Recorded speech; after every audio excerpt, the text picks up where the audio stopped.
ዛሬ ለየት ያለም ወረቀ ኢነብ እንሰራለን። ሰላም እንዴት ናችሁ ውድ ተመልካቾቼ? ወረቀ ኢነብ ከመጀመሪያ እስከ መጨረሻው አብረን እንስራ ማለት ነው። እዚህ ጋር መጀመሪያ ቦተሉን ከፍቼ አጥቤ ወረቀ ኢነቡን አውጥቼ አጥቤ ከዛ በኋላ በሞቀ ውሃ ዘፍዝፌዋለሁ ማለት ነው። እንደምታዩት በሞቀ ውሃ ነው የዘፈዘፍኩት። ከዛ በኋላ ቀጥታ ወደ ሳሎናውን እንገባለን ማለት ነው። መጀመሪያ ላይ ሽንኩርት በትንንሹ ወይም ደግሞ መፍጫም ካላችሁ በመፍጫ በጣምም ድቅቅ ሳይል ሽንኩርት እናቆላላለን። ከዛ በኋላ ሽንኩርት እጨምራለሁ። ከዛ ባህራቱንም እጨምራለሁ ማለት ነው። የምጨምረውን ባህራት ኩዝበራ፣ ፋብሪካ፣ ፍልፍል አስወድ፣ ምልህ፣ ማጊ ካላችሁ ማጊ መጨመር ትችላላችሁ። ከዛ በኋላ በደንብ አቆላልቼ ያው በጣምም ብስል ባይል ጥሩ ነው። ከዛ በኋላ እንደምታዩት ሰልሳ እጨምራለሁ ማለት ነው። ቅልት እንዲል ማለት ነው። በኋላ ላይ ስንቀላቀለው ከለር እንዲኖረው ሳልሳ ጨምር በርከት አድርጌ እጨምራለሁ። ለነገሩ እንደምትሰሩት መጠን መጨመር ትችላላችሁ። ከዛ በኋላ በደንብ እንደዚህ ካቆላላሁት በኋላ ቲማቲም እፈጫለሁ በጎን ማለት ነው። ቲማቲም ውስጥ ደግሞ ጣዕም የበለጠ ጣዕም እንዲኖረው ፍልፍል ጨምሬ ነው የምፈጨው ቲማቲም ውስጥ ማለት ነው። ፍልፍል አክደር ያላችሁትን ፍልፍል ሀርም መጨመር ትችላላችሁ። ከዛ በኋላ ጨምሬ ፈጭቼ ያው እንደምታዩት ጨመርኩኝ ማለት ነው ቲማቲም። ከዛ እንደዚህ ካበሰልኩት በኋላ ከቀላቀልኩት በኋላ ያው በጎን ሩዜን አጥባለሁኝ።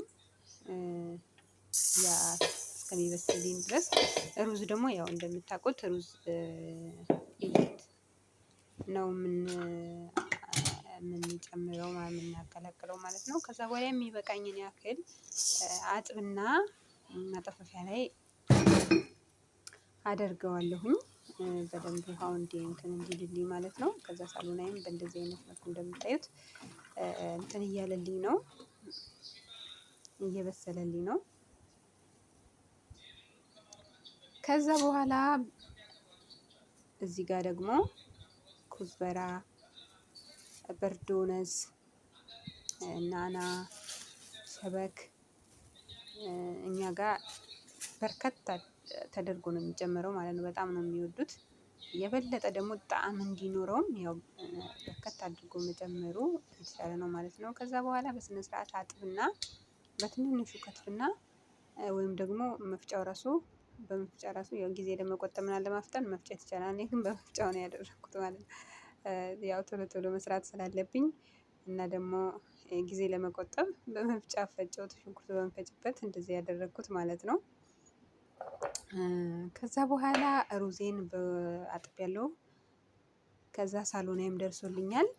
ከዛ በኋላ እንቀላቅላለን ማለት ነው። በነገራችን ላይ ፍልፍል፣ ሽንኩርት፣ ቲማቲም ደግሞ በጎን በእንትን ፈቅፍቄ እጨምርበታለሁ ማለት ነው። ከወጣ በኋላ የበለጠ ጣዕም ይኖረዋል።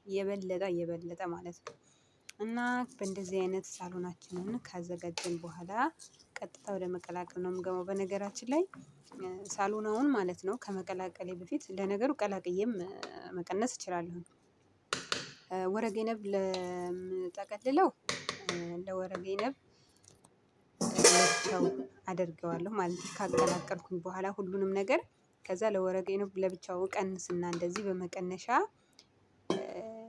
እንደምታዩት በዚህ ላይ ቀንስና ጅብስ ሮማን፣ ሌሞን፣ ዘይቱን እጨምርበታለሁ ማለት ነው። ለወረቀ ኢነቡ ማለት ነው። ለኮሰ ባዝንጃን ለሱ አልጨምርም ማለት ነው። እንደምታዩት ለሁለት ከፈልኩት ማለት ነው። ከዛ በኋላ እንደዚህ ካደረኩ በኋላ ቀጥታ የምንገባው ወደ ማዘጋጀቱ ነው ማለት ነው። ከዛ ወረቀ ኢነቤን እጠቀልላለሁ። በነገራችን ላይ እኛ ጋር ያው አርብ በጣም ብዙ ነው የምንሰራው። በጣም ነው የሚወዱት።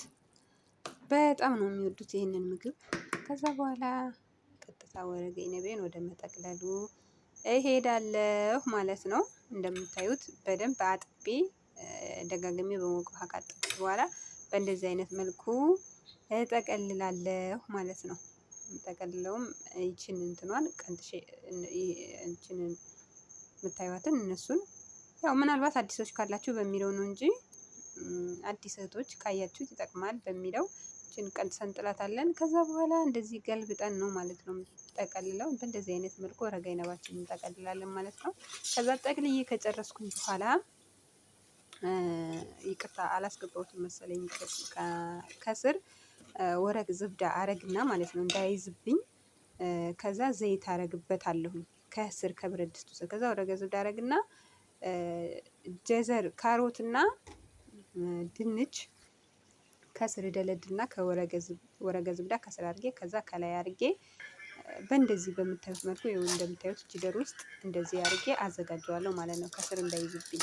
ከዛ ሳሎናዬን በእንደዚህ አይነት መልኩ የሶሱን ማለት ነው የምጨምረውን ሶስ በእንደዚህ አይነት መልኩ ሰርቼ በነገራችን ላይ ሾርባውን ማለት ነው ለሃም ሆት ሆት አድርጌ ማለት ነው ቀቅዬ ከዛ ማጂ ፍልፍል አስወድ ፍልፍል አብያት ዘይቶን ለይሙን ጨምሬ ሶሱን እጨምርና ከዛ በኋላ እንደዚህ በምታዩት መልኩ ሳህኖቹን ከድኜ እጥደዋለሁ ማለት ነው። በእንደዚህ አይነት መልኩ ከበሰለልን በኋላ ቀጥታ አውጥተን ወደ ማቅረብ እንሄዳለን ማለት ነው። ስለተከታተላችሁኝ ከልብ አመሰግናለሁ። ባይ ባይ።